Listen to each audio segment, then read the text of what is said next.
읽겠습니다. 내가 율법이나 선지자나 폐하러 온 줄로 생각지 말라. 폐하러 온 것이 아니요 완전케 하려 함이로라. 진실로 너희에게 이르노니 천지가 없어지기 전에는 율법의 1.1핵이라도 반드시 없어지지 아니하고 다 이루리라. 그러므로 누구든지 이 계명 중에 지극히 작은 것 하나라도 버리고 또 그같이 사람을 가르치는 자는 천국에서 지극히 작다 일컬음을 받을 것이요 너희 누구든지 이를 행하며 가르치는 자는 천국에서 크다 일컬음을 받으리라. 내가 너희에게 이르노니 너희 의가 서기관과 바리새인보다 더 낫지 못하면 결단코 천국에 들어가지 못하리라. 아멘. 한 주간 동안도 하나님께서 우리를 세상의 소금과 빛으로 세워주셨습니다. 그 짠맛을 내며 사셨습니까? 어둠의 빛으로 비추셨습니까? 예수님께서 하나님 나라의 백성의 복을 말씀하시고 우리를 세상의 소금과 빛으로 규정하셨죠. 그러면 저희가 세상 가운데서 어떠한 존재입니까? 소금과 빛이죠. 그럼 우리의 삶이 소금과 빛된 삶이다라는 것이 무엇입니까? 소금은 우리에게 주신 팔복의 말씀을 믿음으로 붙드는 자가 되어야 되는 것이고, 하나님의 말씀은 내가 듣고 내가 지켜 행하는 것이 아니라 내게 이루어 주실 말씀으로 믿는 자에게 하나님이 이루어 주실 것을 믿음으로 붙드는 것이, 그게 소금 언약이지요. 두 번째는요, 이제 믿음으로 붙들 때 하나님께서 하나하나 이루어 주셔서 우리를 빛으로 세워주시는 것이죠. 그럼 실제로 빛이 비춘다는 의미가 무엇이었습니까? 지난 시간에 착한 행실이었습니다. 근데 문제는 우리를 착한 행실로 말미암아 하나님께 영광을 돌리는 자로 세우셨는데 바로 뒤에 예수님께서 무엇을 말씀하십니까? 율법에 대해서 말씀하시죠. 네. 이상해요. 그럼 예수님이 의도를 가지고 하나님의 백성들에게 의도를 가지고 말씀하시는 거죠. 그렇죠? 하나님의 나라의 백성이 세상 복이 무엇이고 그들이 세상 가운데 어떠한 자가 되어야 되는 것을 말씀하시고 그 다음 뭘 말씀하십니까? 그들에게 첫 번째로 말씀하시는 게 율법에 대해서 말씀하시는 것입니다. 왜 율법에 대해서 말씀하셨을까요? 다른 것도 많은데. 그럼 우리가 빛으로 착한 행실을, 이 세상 가운데 착한 행실을 이루어야 되는데 그 착한 행실이 무엇입니까? 율법의 의지요. 율법을 행하는 것입니다. 그런데 문제는 서기관들과 바리새인들의 의가 아니라 너희 의는 그들의 의보다 더 나아야 되는 의에 대해서 말씀하시는 것이죠.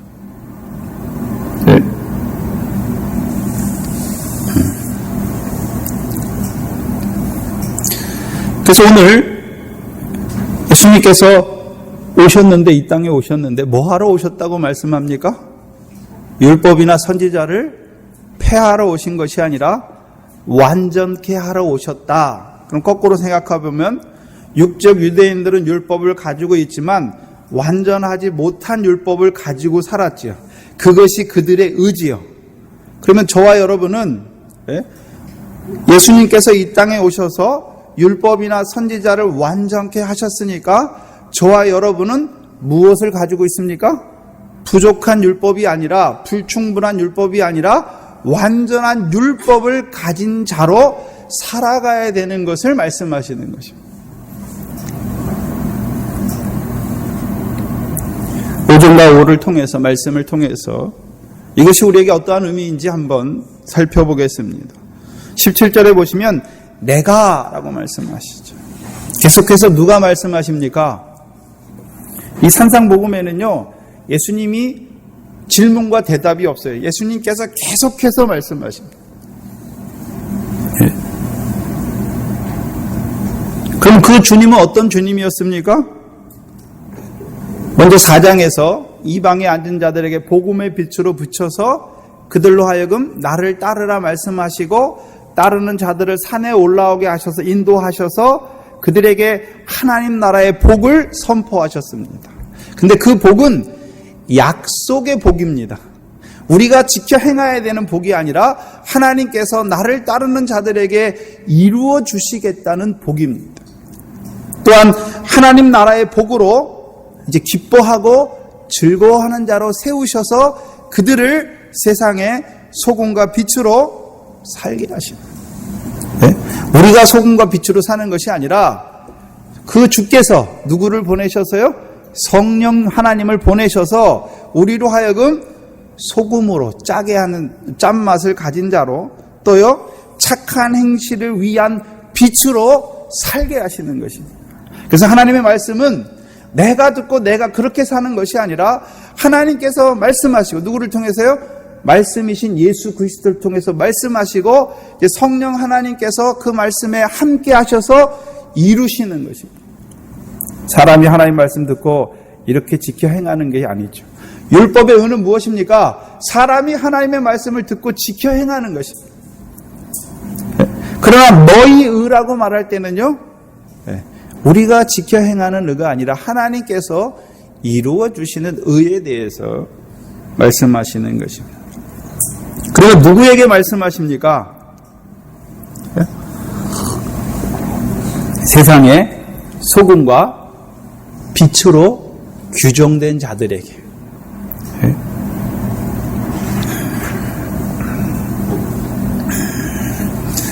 먼저는요, 예수님 당시의 제자들입니다. 또요, 2차적으로는요, 저와 여러분에게 오늘 하나님 나라의 백성으로 세상의 소금과 빛으로 보내심을 받은 우리에게 말씀하시는 것입니다. 그 1차적으로 한번 제자들을 한번 생각해 보면 제자들은 유대인이었죠. 그렇죠? 네? 그래서 그들은 어렸을 때부터 율법과 선지자를 통해서 주신 말씀을 매일 외우고 매일 묵상하고 그것을 지키기 위해서 열심히 했던 자들입니다.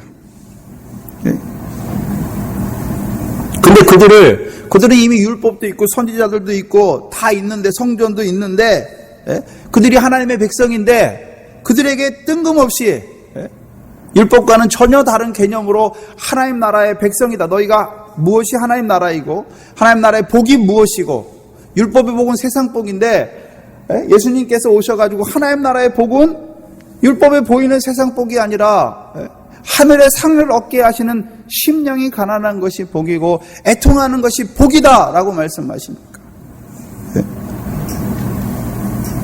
제자들이 어떤 생각이 들었을까요? 그러면 율법과 선지자들을 통해서 주신 그 구약 성경, 그것은 그 율법은 폐해졌다는 말인가? 이런 생각이 분명히 드는 것이죠. 율법과 선지자라고 할 때는요, 유대인의 전통 가운데 율법은 모세를 통해서 주셨고 하나님이 주셨고 선지자는요, 선지자를 통해서 예언하게 하셨죠. 그래서 율법과 선지자라고 하면 유대인은요, 구약 성경 전체를 말씀하는 거죠. 하나님의 말씀. 그러면 예수님께서 오셔서 이제 하나님 나라의 복을 선포하시니까 그러면 율법을 통해서 선지자를 통해서 주신 것은 이제 시대가 끝났는가? 그렇게 생각하는 것이죠. 근데 율법은 누구에게 주셨습니까? 율법은 모세를 통해서 주셨는데 애굽에 있는 백성에게 주셨습니까? 애굽에서 구원받은 백성에게 주셨습니까? 애굽에서 구원받은 백성에게 시내 산에서 주셨죠. 뭐 하기 위해서요? 율법 지켜서 구원받기 위해서 주신 것이 아니라 거룩한 백성, 나에 대하여 제사장, 나라가 되게 하시기 위해서 주신 것입니다. 또한 그 율법은 광야에서 있는 자들이 살아가야 될 율법이 아니라 가나안 땅에 들어갔을 때 그렇게 율법을 따라 하나님을 섬겨야 되고 또 이웃에 대해서 어떻게 살아야 될지를 말씀하신 것이죠. 그래서 율법과 선지자의 강령이 무엇입니까? 하나님 사랑, 이웃 사랑입니다. 근데 문제는 내가 하나님을 사랑해야 되죠. 내가 하나님을 사랑하고 내가 내 몸같이 이웃을 사랑해야 되는 것입니다. 왜 그렇습니까? 구약에는 성령을 안 주셨잖아요. 물론 성령을 주셨어요. 선지자나 세우신 왕이나 그렇죠? 때마다 필요한 종들에게 주셨지만 전부 다에게는 안 주셨죠. 또 선지자는 누굽니까? 하나님의 백성이 가나안 땅에 들어가서 그 율법의 말씀을 청종하면 하나님께서 하늘 문을 여시고 이른 비와 늦은 비를 적당히 내리셔서 그들에게 복을 주셨죠. 모든 소산을 나게 하셨는데 그들이 하나님의 말씀을 거역하면 어떻게 하셨습니까? 비를 닫았지요. 그래서 그들을 그 땅에서 멸망하게 하셨지요. 그럼 선지자들은 어떤 일에 쓰임 받았습니까? 그 백성이 하나님의 말씀으로 율법으로 살아야 되는데 살지 못하면 선지자들을 통해서 책망하게 하시고 심판을 경고했지요. 근데 결국은 이사야나 예레미야, 에스겔 쭉 보시면 그 선지자들을 통해서 하신 그 심판의 말씀이 그들에게 응해졌지요. 선지자들은 중요한 게 심판에서 끝나는 것이 아니라 뒤에 뭘 말씀합니까? 회복에 대해서 말씀하십니다. 회복에 대해서. 근데 그 회복을 가져오시는 분이 누굽니까? 에스겔서 37장에 보면 내 종 다윗. 내 종 다윗이 누굽니까? 다윗의 아들로 오신 예수 그리스도. 그래서 구약에서 선지자를 통해서 뭘 예언합니까? 메시아, 임마누엘, 고난받는 종, 시온에 내 아들을, 거룩한 산 시온에 내 왕을 세웠다. 내가 내 아들을 낳았다라고 하셔서 하나님께서 그 아들을 보내셔서 이 땅에 보내셔서 우리를 회복시키는 것이죠. 근데 문제는 이스라엘의 회복은 어떻습니까? 이스라엘만 회복입니까? 다 된 건가요, 권사님?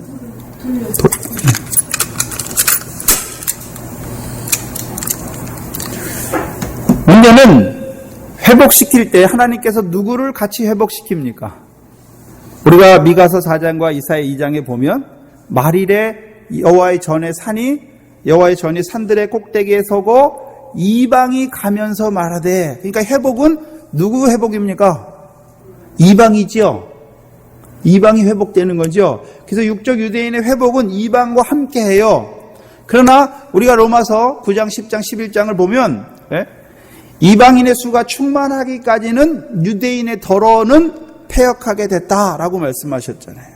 그래서 처음 그리스도인들은 누굽니까? 유대인 가운데 그리스도인들. 그래서 그 그리스도인의 숫자가 다 차니까 하나님께서 그들을 사방에 보내셔서 이방을 부르셔서 하나님의 전의 산에 올라오게 하셨죠.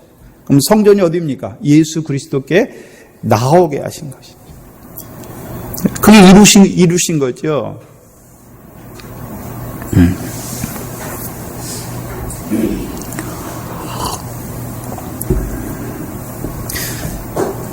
예수님 제자들의 생각에는요, 제자들은 율법을 가지고 철저하게 율법을 지키면서 살았으니까 예수님께서 그렇게 말씀하시니까 그 율법이 폐해졌는가 그렇게 생각했지요. 근데 오늘 저와 여러분에게는 예수님께서 내가 율법이나 선지자나 폐하러 온 줄로 생각지 말라, 이 말씀이 어떻게 다가옵니까? 그럼 우리가 복음시대, 예수님이 오신 건 복음시대가 시작됐지요. 그럼 복음시대가 시작되었다고 해서 그동안 역사하던 율법시대는 끝났으니까 우리가 율법을 안 지켜도 되는 것입니까? 지켜야 되는 것이죠. 지켜야 되는 것이죠. 근데 우리는 완전케 하신 율법을 지켜야 되는 것이죠. 구약의 이스라엘 백성들처럼 불완전한 그림자의 율법을 지키는 것이 아니라 참 형상의 율법을 지켜야 되는 것입니다. 2세기에 보면 그리스도 초창기죠. 2세기죠. 예수님 죽고 나서 한 100몇 년이 흐른 후에, 100년 정도가 흐른 후에 말시온이라는 이단이 나타납니다. 그래서 말시온 파가 있어요. 그들은 어떠냐면요, 그들이 말시온이 구약을 읽어보니까 하나님은 너무나 무자비하시고 그 백성을 사랑하신다고 그러면서 맨날 때리시는 거예요. 그러니까 구약의 하나님과 신약의 하나님은 예수 그리스도는 다르다라고 해서 신약에서 구약 자체는 성경이 아니다. 하나님의 말씀이 아니다. 그리고 신약에서 구약을 언급한 내용들을 다 빼버렸습니다. 그래서 신약 성경을 다시 쓰죠.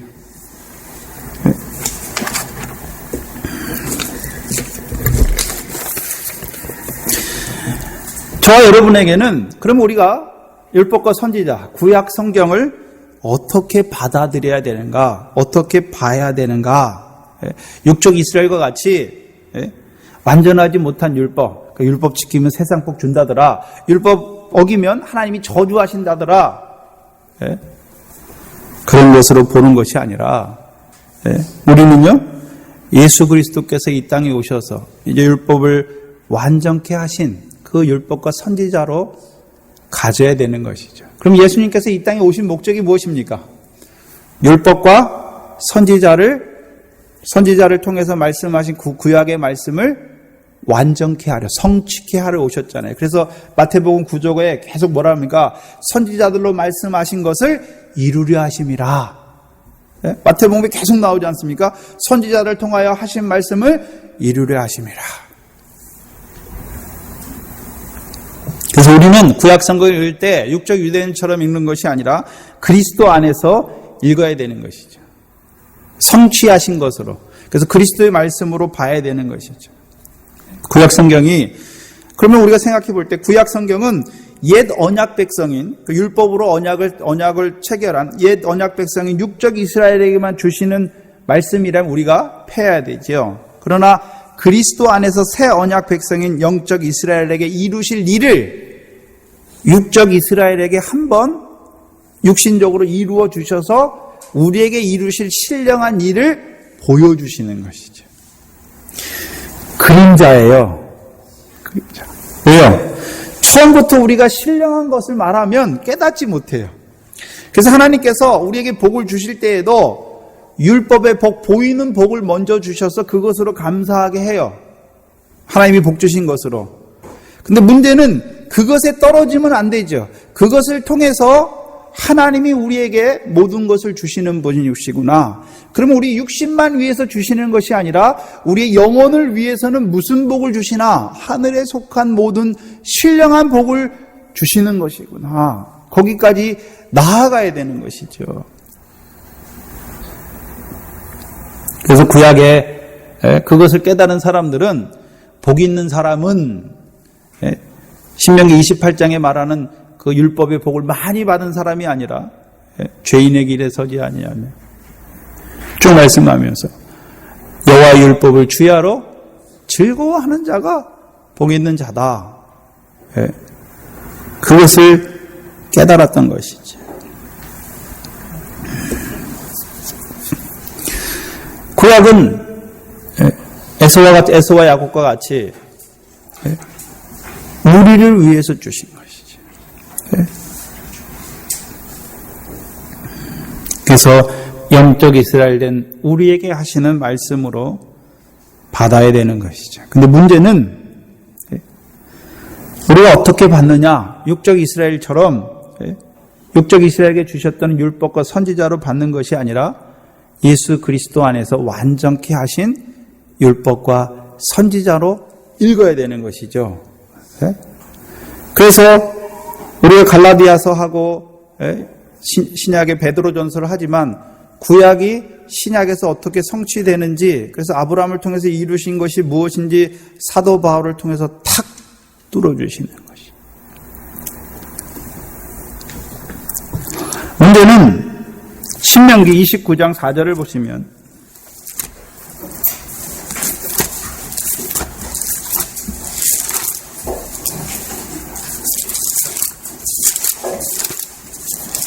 우리 청년들이 한번 크게 읽어보시기 바랍니다.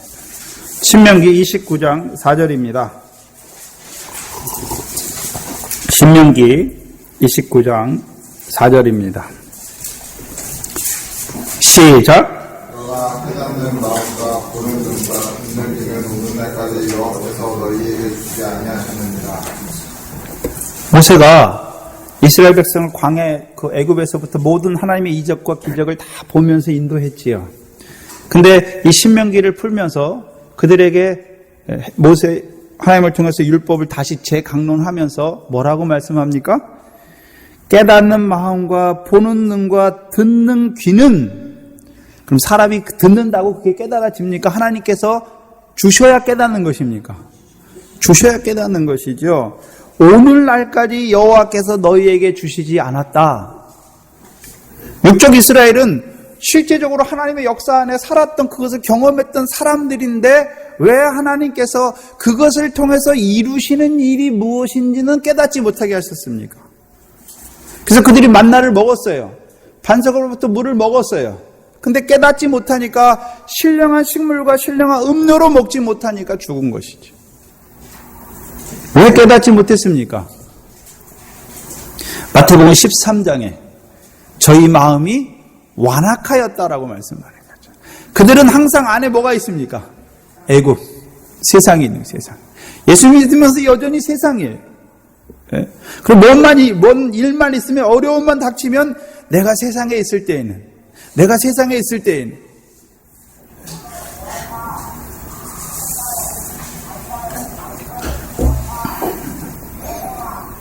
그럼 언제까지입니까? 오늘날까지라 그랬으니까 그럼 모세 때까지만 깨닫지 못했습니까? 오늘 성령 시대에 사는 자들도 보는 눈과 깨닫는 마음과 보는 눈과 듣는 귀를 주지 아니하시면 깨닫지 못합니까? 깨닫지 못해요. 그러니까 오늘도 예수 믿었지만 여전히 세상복으로 치우치는 것이죠. 그러면 저와 여러분은 그들보다 잘나서 우리에게 깨닫게 하셨습니까? 우리가 없는 자예요. 가난한 자.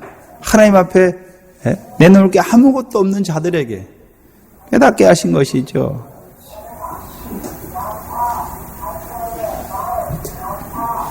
요한복음 5장에 보시면 예수님께서 너희가 모세를 믿었다면 나를 믿었을 것이다. 모세가 내게 대하여 기록하였다라고 말씀하죠. 율법은 뭘 보여주시는 것입니까? 예수 그리스도를 보여주시는 것이죠. 그럼 모세를 통해서 율법을 주셨는데, 모세를 통해서 그 5개를 다 기록했잖아요. 모세 오경을 기록했는데, 그 모세는 깨닫지 못하고 했습니까? 예수 그리스도를 깨닫고 기록하고 있었습니까? 근데 그 백성은 깨닫지 못하는 것이죠. 얼마나 답답했을까요, 모세가? 다 깨닫지 못하면 그래도 깨닫는 자들이 있습니까?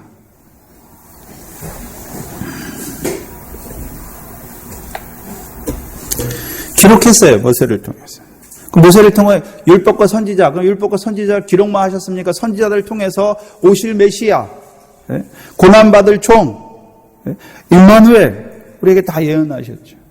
그대로 오셨죠. 문제는 어떻게 예수님께서 오셔서 율법과 선지자를 완전케 하셨나? 어떻게 완전케 하셨습니까? 그 예수님께서 내가 율법과 선지자를 폐하러 온 줄로 생각지 말라. 폐하러 온 것이 아니라 완전케 하려 오셨다라는 것이죠. 그럼 어떻게 완전케 하셨습니까? 그의 삶과 죽음과 부활을 통해서. 그래서 우리는 십자가와 부활만 생각할 때가 많아요. 예수님의 33년의 삶에 대해서 무게를 둬야 되는 것이죠. 예수님은 하나님의 어린 양이죠. 우리를 위한 희생 제물이죠. 그러면 흠이 있으면 됩니까? 없습니까?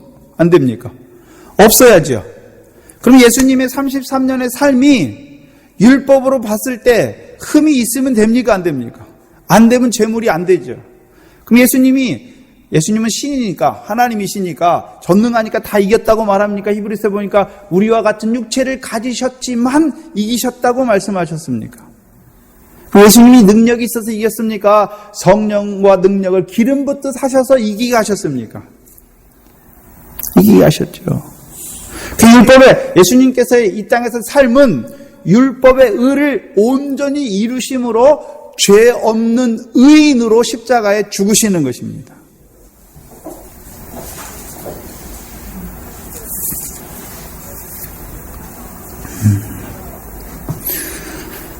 그 예수님의 죽으심, 십자가의 죽으심, 그게 희생 제사죠. 히브리서 10장을 보겠습니다.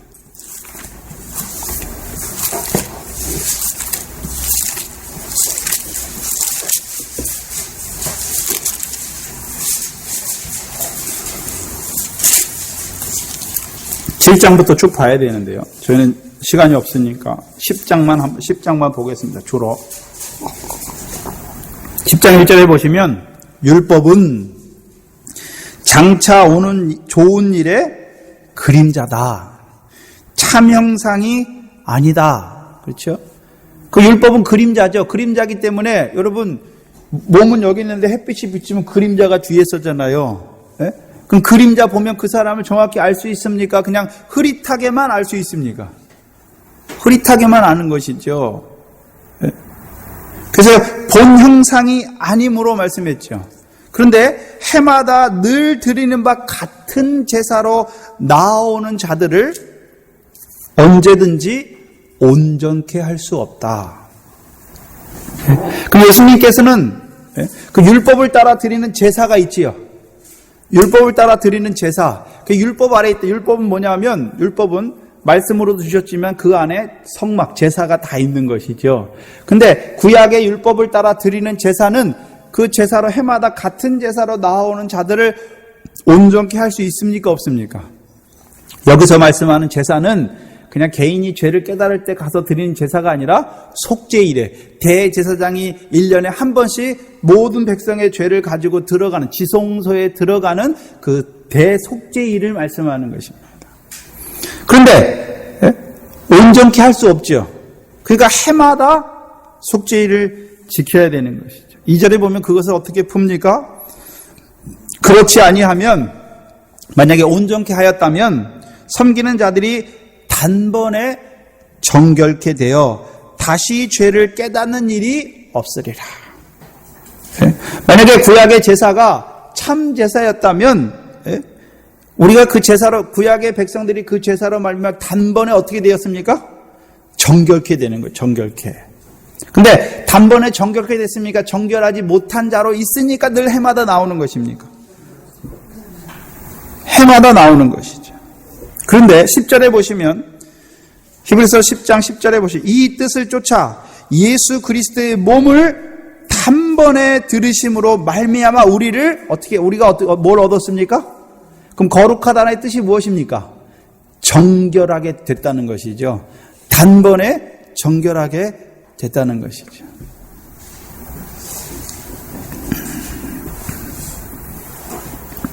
그러면 구약에 나온 자들, 제사로 나온 자들, 정결함을 입지 못했으니까 계속해서 뭐가 깨달아집니까? 자기 속에 죄가 깨달아지죠. 죄가.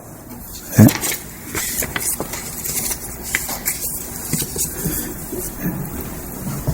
여기서 정결이라고 쓴 단어는 이제 최종적으로 하나님이 정결하다고, 죄에 대해서 정결하다고 하는 확정을 말하는 것입니다. 그럼 정결함을 갖지 못하면 그들은 하나님 앞에 나오는데 늘 죄의식을 가지고 나오는 거예요. 죄의식을 가지고 나와요. 그래서 죄인이 하나님 앞에 설 수 있습니까? 없습니까? 없죠. 그래서 하나님 앞에 서지만 늘 죄로 말미암은 심판에 대한 뭐를 갖고 있습니까? 두려움을 가지고 있죠. 두려움을. 네. 근데 저와 여러분은 두려움이 있습니까? 없습니까? 네. 그리스도 예수 안에 있는 자들에게는 결코 뭐가 없습니까? 정죄를 말씀하는 거예요. 죄가 없다는 것을 말하는 것이 아니라 죄로 말미암은 정죄를 받지 않는 거죠. 그러면 율법을 따라 드리는 자들은 항상 뭐가 있습니까? 죄에 대한 정죄가 있는 거예요. 우리는요, 죄에 대한 정죄가 없죠. 그러면 죄를 다 해결했기 때문에 정죄가 없습니까? 내가 알지 못하고 깨닫지 못하는 죄들이 얼마나 많습니까? 하나님 앞에 설 때에 내가 죄를 안 졌기 때문에 의인으로 서는 게 아니에요. 내가 죄를 졌어요. 근데 회개하지도 못한 죄를 가지고 가요. 그러나 그 죄 때문에 심판을 받습니까? 안 받습니까? 안 받아요. 안 받아. 네? 그게 예수 그리스도를 통해서 그 한 몸을 통해서 우리에게 희생제사. 그래서 그 제사를 받은 자들을 뭐라 그럽니까? 이제 너희 죄와 불법이 사해졌다라고 말씀할 때는 회개할 때만 사해지는 것이 아니라 하나님 앞에 그 죄로 인해서 정죄함을 받지 않는 것을 말하죠. 근데 그럼 정죄함을 받지 않는다고 우리가 죄를 져야 됩니까? 죄 아래에 있으면 죄의 종노릇해요. 죄의 결과가 뭡니까? 죄의 싹은 사망이죠. 네? 그 죄의 사함을 받게 하시면 우리가 그 죄에서 벗어나는 거예요. 벗어나.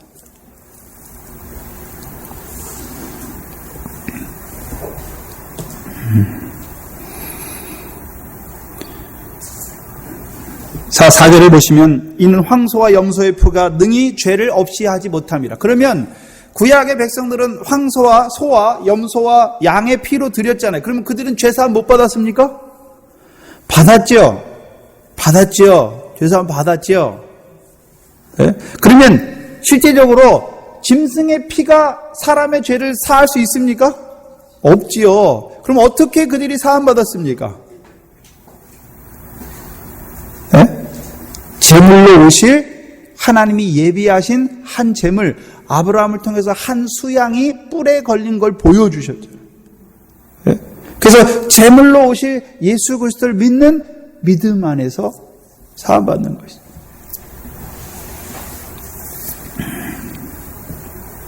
그래서 5절에 보시면 그러므로 세상에 임하실 때에 가라사대 누가 임했습니까? 그 아들이 세상에 임했죠. 하나님이 제사와 예물을 원치 아니하시고 오직 나를 위하여 하나님이 자기 자신을 위하여 한 몸을 예비하셨다. 그 몸이 누굽니까? 그럼 창세기 15장에서 아브라함이 하나님께서 내 몸에서 날 자가 내 후사라고 말할 때 내 몸에서 날 자가 이삭만 가리키는 것이 아니라 하나님께서 예비하시는 한 몸인 예수 그리스도를 믿는 그 믿음을 그의 의로 여기신 것이죠. 네.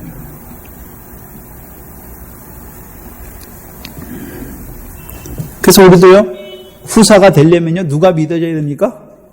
예수 그리스도가. 그래서 갈라디아서 3장 16절에 조상들에게 여럿을 가르쳐 내 자손이라 하지 아니하시고 하나를 가르쳐 내 자손이라 하셨으니 곧 그리스도라.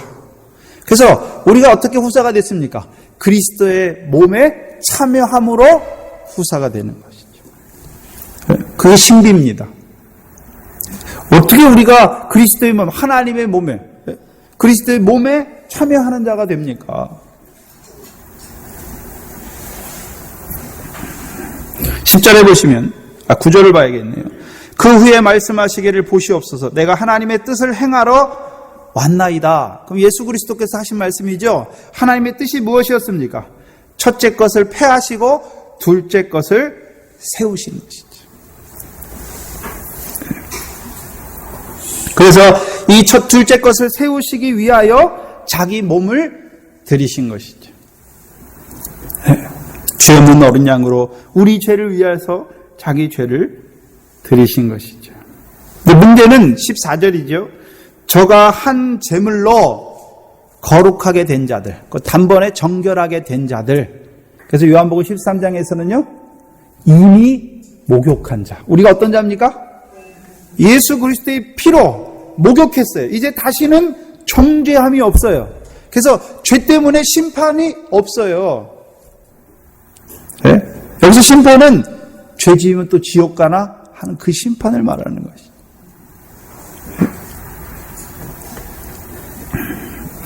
그럼 우리는 이제 거룩하게 됐지요. 그럼 예수님께서 완전케 하신 것은 그럼 십자가로 우리의 모든 죄를 지심으로 우리를 단번에 정결케 하신 것만 말씀하시는 것입니까? 거룩하게 된 자들을 영원히 온전케 하시는 데까지 나아가야 되는 것입니까? 그래서 완전 예수님께서 율법이나 선지자를 완전케 하라고 하셨다고 말씀하실 때는 예수 그리스도의 십자가로 말미암은 희생 제사만 말씀하신 것이 아니라 우리를 단번에 정결케 하신 것만 말씀하는 것이 아니라 이제 우리로 하여금 더 나아가서 완전케 하실 것을 말씀하는 거죠. 그리고 15절에 뭐라고 말씀하십니까? 이제 거룩하게 된 자를 어떻게 완전케 하신다고 말하고 있습니까? 또한 성령이 우리에게 증거하시되 주께서 가라사대 그날 후로는 저희와 세울 언약이 이것이라 하시고, 그날 후가 누굽니까? 한 몸을 믿어진 후에, 그날 후에는 내 법을 저희 안에 두고 저희 마음에 두고 내 저희 생각에 기록하리라 말씀하십니다. 어디 나오는 말씀입니까? 에레미야 31장과 에스겔에서 우리가 계속해서 봤던 에스겔에서 36장에 하나님께서 어떻게 하십니까? 새 영과 새 신을 주어서 우리 안에 하나님의 율례와 규례를 지켜 행하게 하시겠다. 우리가 행하는 것이 아니라 성령을 통해서 우리 안에 그 율례와 규례를 행하게 하는 백성이 되겠다. 이제 그 율례와 규례를 성령으로 말미암아 행할 때 우리가 어떤 자가 됩니까? 완전케 하신 자로 나아가는 것이죠.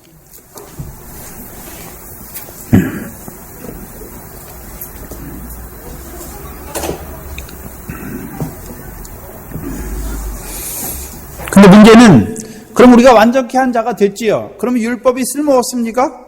예수 그리스도가 믿어지면 그럼 율법이 쓸모없습니까? 계속해서 이제 참 형상이 왔으니까 율법은 이제 복음 안에서 역사하는 율법이 돼야 됩니까?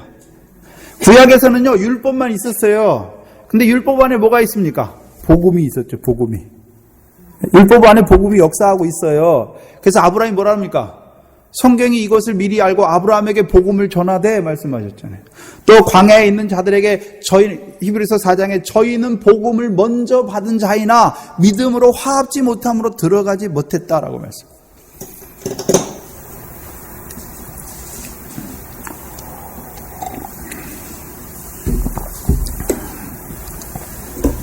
그래서 예수님께서 예수님의 어머니를 마리아를 보고 여자여라고 할 때가 있지요.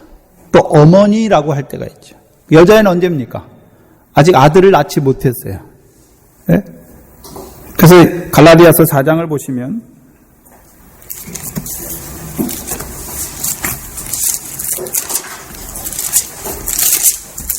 갈라디아서 4장이죠. 4장 4절에 보시면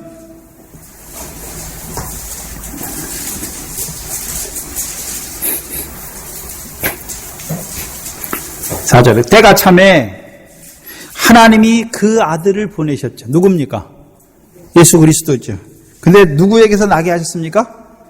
여자에게서 나게 하시고 그 다음에 뭐라 그랬습니까? 여자에게서 나게 하신 것을 뒤에 뭐라 그랬습니까? 율법 아래 나게 하신 것을. 그 여자가 누굴 말하고 있습니까? 율법을 말하고 있죠. 근데 뭐가 없는 율법이요? 복음. 그래서 율법을 말할 때는 율법과 선지자가 구약 성경이지만 그것을 하나하나로 말할 때 율법하면 구약이에요. 그럼 구약이 누굴 증거했습니까? 하나님께서 보내실 아들을 증거한 게 구약이죠. 그 예수님께서 오셨습니다. 왜 오셨습니까? 율법 아래에 있는 자들을 속량하기 위해서 오셨죠. 속량하기 위해. 그래서 그리스도죠, 그리스도. 뭐냐면요. 우리가 애굽에 있을 때에는 예수의 십자가가 믿어지는 거예요. 예수의 십자가가. 율법은 누구에게 주셨습니까? 애굽에 있는 자들에게 세상에 있는 자 주는 게 아니라 십자가, 예수님께서 내 죄를 위해서 십자가에 죽어주신 것을 믿고 나온 자들에게, 이미 구원받은 자들에게 율법을 주셨죠. 근데 그 율법이 오히려 그들에게 뭐가 됐습니까? 거룩한 백성으로 살게 하게 주셨는데 그들이 그 율법이 오히려 오니까 그들이 죄가 더 생각났지요. 그래서 율법의 저주에 떨어졌지요. 그래서 그리스도의 십자가의 피는 뭡니까? 구원받았지만, 예수로 구원받았지만 또 하나님의 말씀이 오니까 지키지 못하고 여전히 죄 가운데 떨어져 있는 그리스도의 십자가를 보여주시는 거죠. 그럼 그리스도의 십자가가 무엇입니까? 예수님께서 살아서만 우리를 위해 피 흘려주신 것이 아니라 죽으신 뒤에도 피와 물을 흘려주셨죠. 네. 그래서 우리가 예수로 나를 구원해 주신 게 믿어졌어요. 그런데 우리가 또 죄를 져요. 그 죄는요, 죽으신 예수님, 나를 위해 죽으신 예수님을 보면서 내가 또 예수님을 창으로 찌르는 죄와 같아요. 우리는 구원해 주셨지만 여전히 죄를 짐으로 예수님을 창으로 찌르지만 예수님은 뭐가 나옵니까? 화가 나오는 것이 아니라 그 피로, 그 물로 우리를 다시 사함받게 하시고 깨끗게 해주시는 것이죠. 그래서 우리가 하나님 심판대 앞에서도 담대하게 설 수 있는 것은 예수의 십자가가 아니라 그리스도의 십자가. 근데 십자가는 한 번이잖아요. 그래서 예수 그리스도의 십자가 때문에 서는 것이죠. 정죄함이 없는 자로 서는 것입니다. 또한 은혜의 보좌 앞에 담대히 나올 수 있는 거예요. 아무리 큰 죄를 졌든지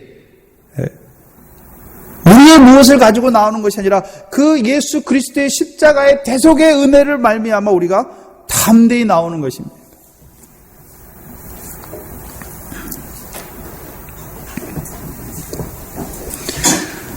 그러면 이 그리스도의 한 몸이 믿어진 자들, 그럼 그들에게는 어떤 율법입니까? 이제 율법은 첫 번째, 이제 우리가 예수 그리스도가 믿어졌어요. 그래서 하나님 나라에 들어갔어요. 갈라디아죠.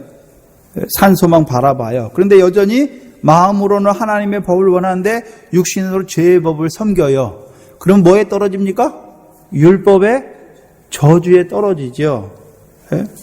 왜요? 율법은 죄를 깨닫게 하기 때문에. 그래서 로마서 3장 21절입니까? 거기 뭐라고 그랬습니까? 율법의 행위로는 하나님 앞에 의롭다함을 얻을 사람이 없느니 오직 율법으로는 죄를 깨닫게 하라. 이제 율법은 우리로 하여금 이제 그리스도 예수 안에서 정결케 된 자들에게 계속해서 뭘 깨닫게 하십니까? 죄를 깨닫게 하세요. 죄를 깨닫게 하세요. 그럼 우리가 죄를 짓고 싶어서 짓습니까? 마음으로는 하나님의 법을 원하지만 우리가 연약하여서 또한 깨어있지 못해서 짓는 그 죄.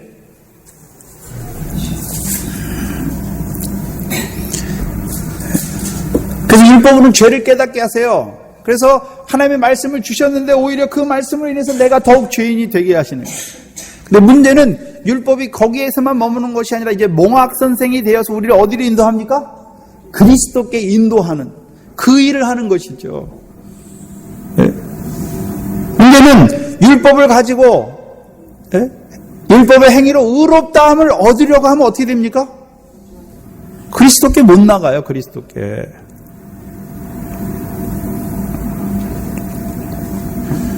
그러면 그리스도께서 어떻게 하십니까? 율법을 통해서 죄를 깨닫게 하시고 그 죄로 말미암아 오히려 예수 믿었지만 여전히 죄로 말미암아 공고한 자들, 율법의 저주로 말미암아 결코 정죄함이 없는 믿음 안에 있는 자들을 그리스도의 십자가의 피와 물 아래 나아가게 하는 것이죠. 그래서 율법의 저주에서 속량하신 그리스도의 십자가를 붙들게 하시는 것이죠.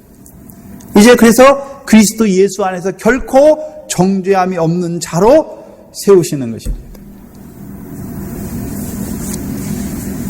그게 단번에 정결케 되는 거예요. 오늘 왜 예수 믿는 사람들이 구원이 다 흔들립니까?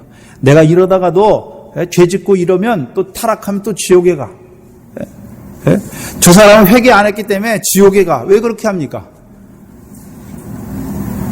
결코 정죄함이 없는 구원이 없어요. 늘 뭘 갖고 있습니까? 죄의식을 가지고 있어요. 그래서 율법 아래 사는 자, 오늘도 율법을 따라서 하나님 앞에 사는 자들은요, 하나님 앞에 나올 때 자기 죄가 깨달아지면요, 늘 이 죄 때문에 하나님이 심판하지 아니하실까, 벌하시지 아니할까, 혹시 내가 천국에 들어가지 못하지 않을까, 두려움 가운데 있어요. 왜 그렇습니까? 그리스도의 십자가를 전해야 되는데 옛날 율법, 바리새 서기관들과 바리새인처럼 율법으로 우리가 의롭다함을 얻어서 천국에 간다, 하나님 나라에 간다. 우리의 행위로, 율법의 행위로 구원을 얻으려고 하는 거죠. 그래서 율법이 구원의 조건이 되는 거죠. 율법의 행위가. 이제 우리를 그리스도 예수 안에서 결코 정죄함이 없는 자로 이제 뭘 바라보는 자로 세웁니까? 하나님의 유업을 바라보는 아들의 자리에 세우는 거예요. 이때부터 아들이에요. 참 아들.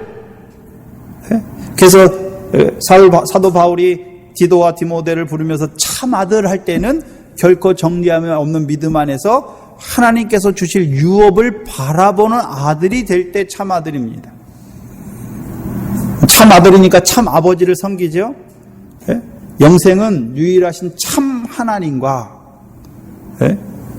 그래서 참으로 예배하는 자는 영과 진리 안에서 예배하는 거죠.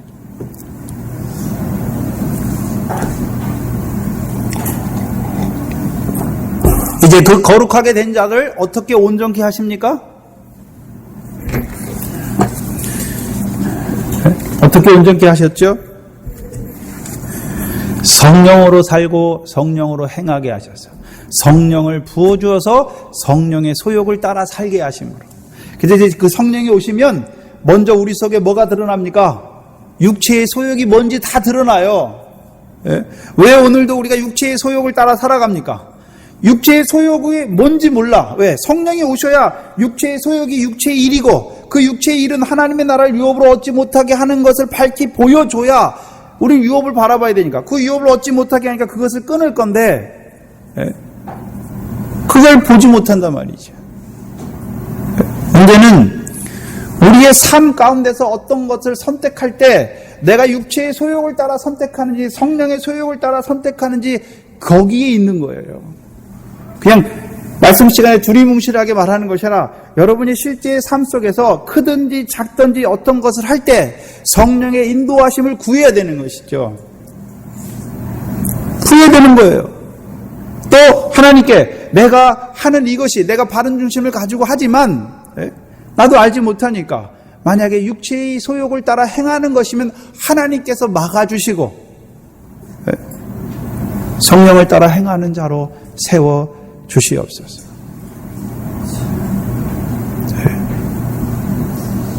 쉬지 말고 기도하는 이유가 무엇입니까?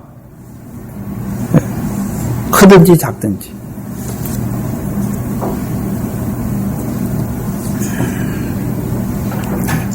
성령의 소욕을 따라 이제 행하는 거죠. 이제 육체의 소욕이 임하던 자리에 육체를 위하여 심는 자는 육체로부터 썩어진 것을 거두고 이제 내가 내 사는 삶이 이게 썩어진 것을 거두는 것이구나. 성령이 오셔야 그걸 깨닫게 하시는 거예요. 왜 많은 사람들이 육체의 일, 사람의 일을 생각합니까? 육체의 소욕을 따라 삽니까? 왜? 썩어질 것을 위해 삽니까? 성령을 안 주셨으니까. 성령은 진리의 영이죠. 그럼 진리는 무엇입니까? 진리로 저희를 거룩해 하시는 거죠. 그럼 거룩한 생활이 아니에요.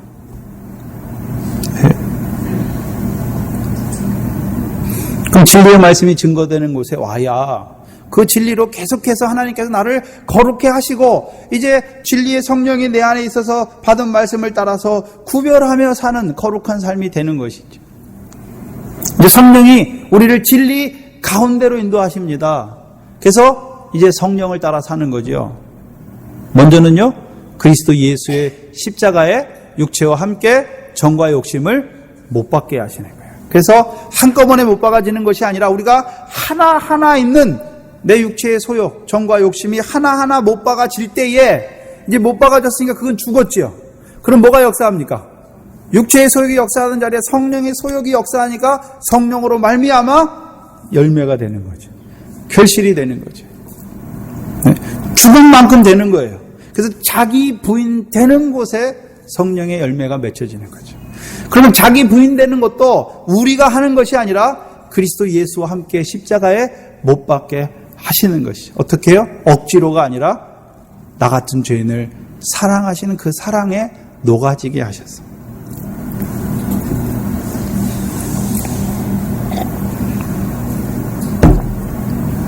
그래서 이제 사랑으로 율법을 이루는 자가 되게 하는 거기까지 나아가야 온전한 자가 되는 것입니다.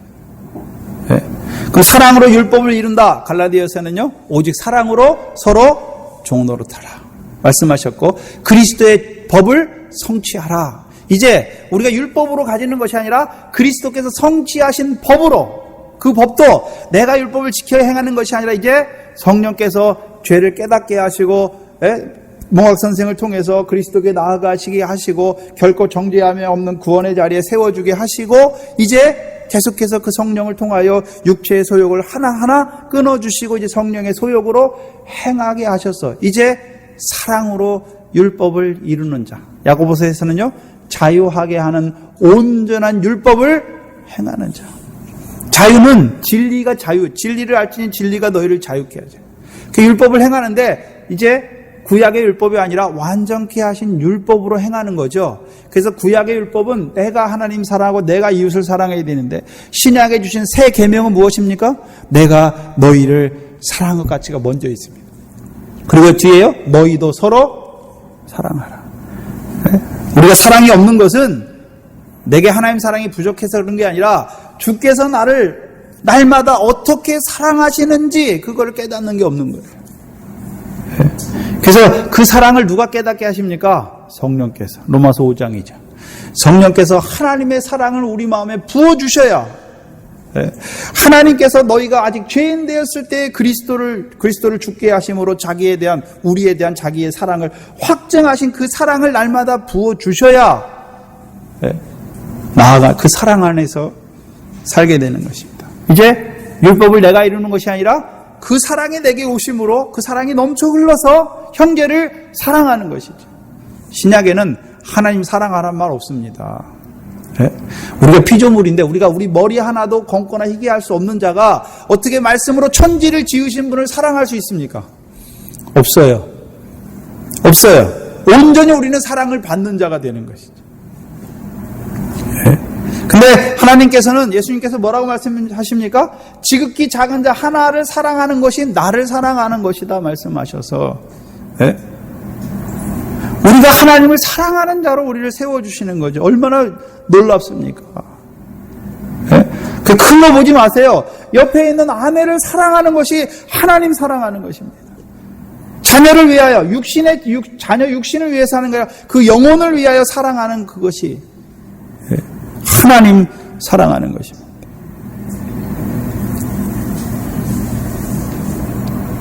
우리는 그리스도의 율법을 가진 자입니다. 그래서 그리스도의 율법의 역사는요, 늘 우리를 하나님 앞에 죄인됨을 깨닫게 해요. 그래서 사도 바울은요, 나는 죄인 중에 괴수다. 그러면 그 죄인 중에 괴수니까 괴수에게 내려준 은혜가 얼마나 큽니까? 우리가 1년 선고받은 사람하고 사형언도 받은 사람하고 둘 다 풀어주면 누가 더 감사할까요? 사형수가 훨씬 감사하겠죠. 내가 하나님 앞에 죄를 더 깊이 보고 할수록, 그것도 내가 보는 게 성령께서 보게 하셔서 그리스도의 십자가의 대속의 은혜를 쫙 내려주니까 얼마나 감사합니까? 죄를 지면서도 그 죄를 속해 주시는 게 뭔지, 죄가 뭔지도 모르고 그 죄를 통하여 피 흘려주시는 창의 옆구리를 맞으시고 찔리시고 피 흘려주시는 그 피를 알지 못하니까 우리가 계속해서 죄를 지면서도 반복해서 짓는 거예요. 회개해도요, 돌이킴이 없는 거예요. 하나님께 전적으로 돌이킴이 없는 거예요.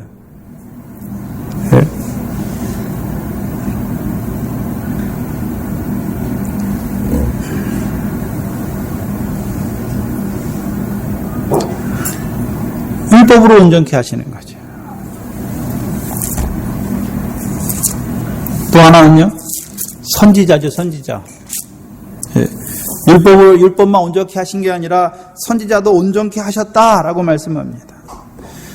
우리가 구약 성경의 후반부로 갈수록 이스라엘 백성들이 타락합니다. 타락이 심해지죠. 그래서 선지자들이 어떻게 합니까? 이제 기록 선지자들이 나와요. 그 전에는 기록하지 않았어요. 엘리야 때도 기록 안 했죠. 엘리야는 그냥 말씀했고 그냥 열왕기상하, 역대상하에만 나오잖아요. 그렇죠? 근데 기록 선지자는 누구 때부터입니까? 이사야 때부터 이제 기록하세요. 하나님께서 말씀으로. 그래서 그들이 책망하고 심판을 경고합니다. 그래서 그들이 그 심판대로 망합니다. 근데 선지자를 통해서 예언하신 게 무엇입니까? 심판이 아니라 심판 뒤에는 꼭 뭐가 나옵니까? 회복이 나오죠. 그래서 이사야서 구절을 보면 이사야서 39장까지는 하나님이 어떻게 심판할, 그 중간에도 소망이 나오지만, 회복이 나오지만 40장 이후에는 하나님께서 이스라엘 백성을 어떻게 회복시키실지 말씀하시죠. 에스겔서도 보면, 에스겔서 36장 보시면, 그리고 성전에 대해서 보시면 하나님께서 어떻게 그 백성은 패역하지만 하나님께서는 그들을 어떻게 회복시키실지를 계속해서 보여주시죠. 누구를 통해서요? 메시아, 그의 보내시는 아들을 통해서. 또한 이러한 회복에는 이방인까지 포함된 것을 보여주시는 것입니다. 또한 선지자들의 회복은요, 이사야서 9절을 보면 이사야 11장과 55장이죠. 천년 왕국이 회복될 것도 보여주고 그 새하늘과 새 땅이 열리는 것을 보여주시죠. 또한 마지막 하나님 나라의 완성도 그들의 회복 안에 있지요. 그래서 율법과 선지자를 폐하러 오신 것이 아니라 완전케 하러 오신 주님께서 이제 우리로 하여금 완전케 하신 율법을 가지고 살게 하시면서 뭘 바라보게 하십니까? 이제 마지막에 완성될 하나님의 나라, 그 천년왕국과 그 마지막에 있을 영원한 영광을 바라보는 자로 우리를 살게 하시는 거죠. 그것이 저와 여러분이 율법과 선지자, 온전케 하신 그 율법과 선지자로 가지고 살아야 되는 것이죠. 누가 그렇게 살아야 됩니까? 예수님께서 완전케 하셨으니까 이제 우리는요, 완전케 하신 그 율법과 선지자를 통해서 주신 말씀을 가지고 살아야 되는 것이죠. 또한 신약의 선지자들을 통해서 이제 더 밝히 예언해 주셨죠. 다니엘을 통해서 예언해 주셨고, 이사야를 통해서 그 마지막 환난과 그 모든 것을 예언해 주셨는데 희미하잖아요. 그런데 사도 요한을 통해서, 사도 바울을 통해서, 베드로를 통해서 이제 더 밝히, 예수 그리스도 오셔서 그들은 더 밝히 봤으니까 더 밝히 계시록에 딱 증거해 주는 것이죠.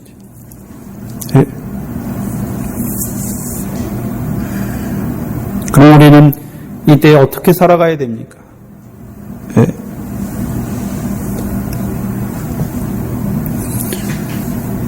예수 그리스도께서 오셔서 완전케 하신 그 의미를 우리가 생각하면서, 또 이루실 회복, 우리가 이 땅에 살지만 이 땅에요 자유하게 하는 온전한 율법, 사랑으로 율법을 완전한 자로 완성하는 자로, 이루는 자로 살지만 이 땅의 것을 계속 바라보는 것이 아니라 마지막 완성될 하나님의 그 영광스러운 나라를 소망하면서 살아가야 되는 것입니다. 그것이 저와 여러분입니다. 기도하겠습니다.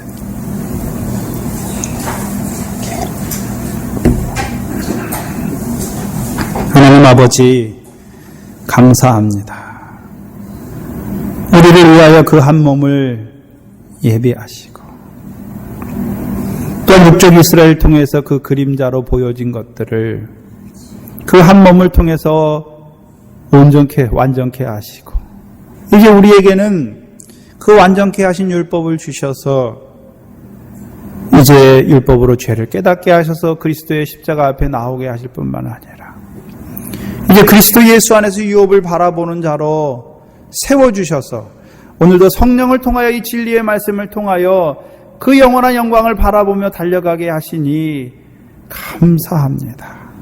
아버지 하나님, 늘 우리에게 이 성령으로 충만케 하셔서 우리 속에 있는 이 부정과 불법을, 이 육체의 일들을 하나하나 못 박아 주셔서 그 영광에 합당한 열매 맺는 생명으로만 살아가는 교회가 되게 하여 주시옵소서. 속한 권속들을 늘 붙들어 주시옵시고, 특별히 우리 사랑하는 권호덕 지사님 항암 치료 가운데 있습니다. 그 부족한 연약한 육신도 하나님께서 붙들어 주시고 이 모든 과정을 통해서 하나님의 영광이 드러날 수 있도록 인도하여 주시옵소서. 하나님 앞에 나올 때 하나님께서 은혜 가운데 우리에게 주신 것들을 따라서 구별하여 드린 물질들이 있습니다. 교회의 유익을 위하여 쓰여지게 하시며 또한 선한 일들을 위하여 쓰여지는 물질이 되게 하여 주시옵소서. 예수님의 이름으로 기도하옵나이다. 아멘.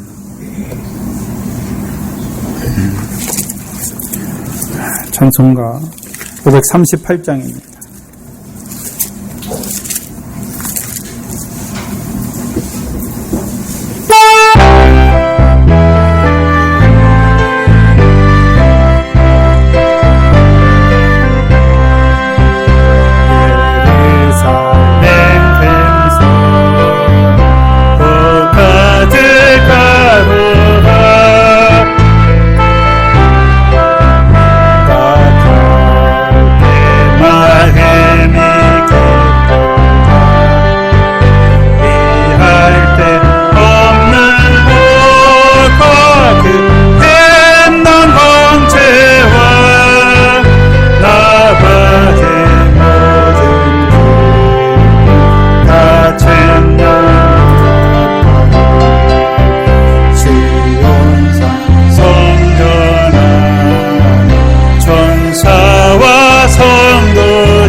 찬송하면서 내 죄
보실래요?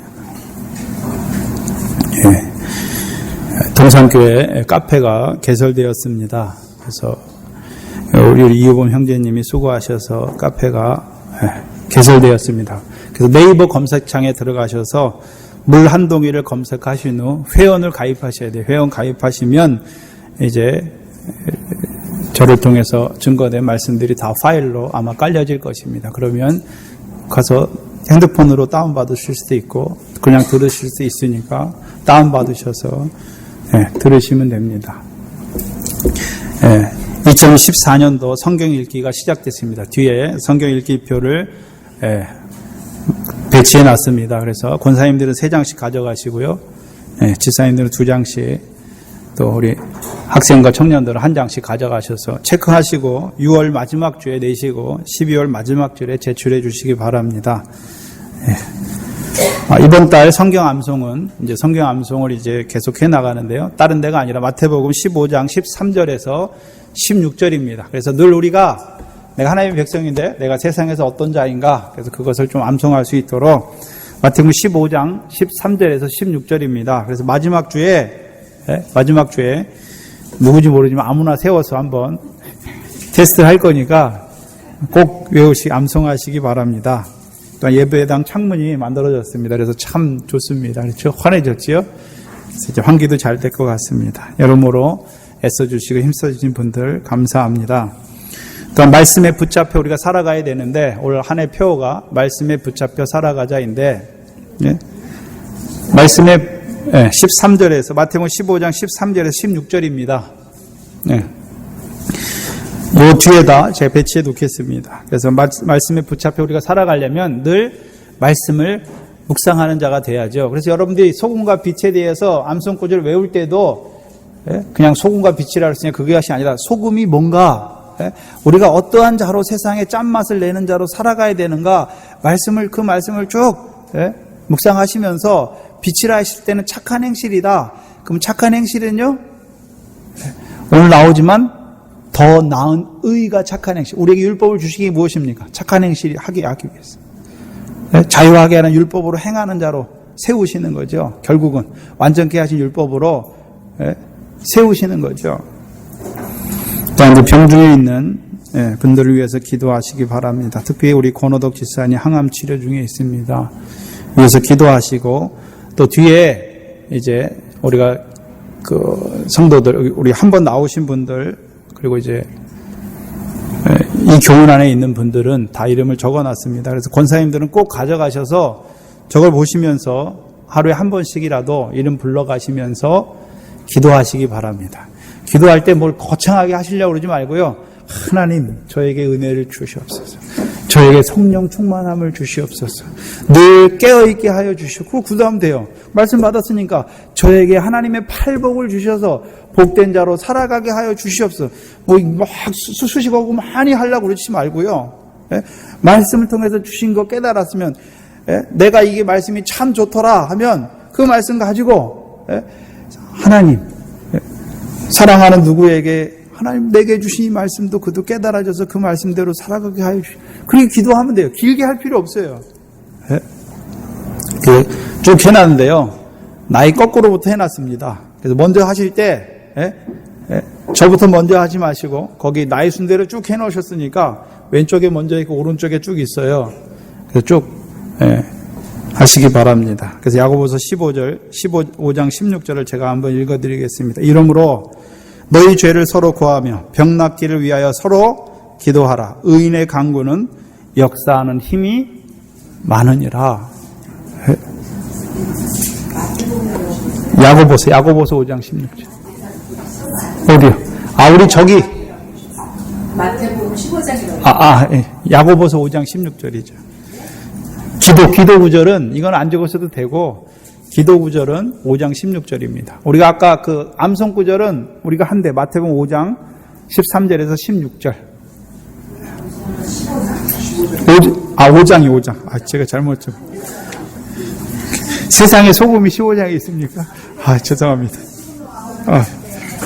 죄송합니다. 그리고 약속한 대로 우리 이제 물 한 동이가 채택됐는데요. 원래 제일 많은 것은 말씀의 동산이 제일 많았습니다. 그래서 말씀의 동산을 카페 이름에 내신 분 나오시기 바랍니다. 예수님 집사님 나오시죠. 그리고 물 한 동이 써신 분 나오시죠. 제가 어제 직접 가서 한 30분 동안 고르다 골랐습니다. 네. 예수님 집사님. 네. 우리 강정희 권사님.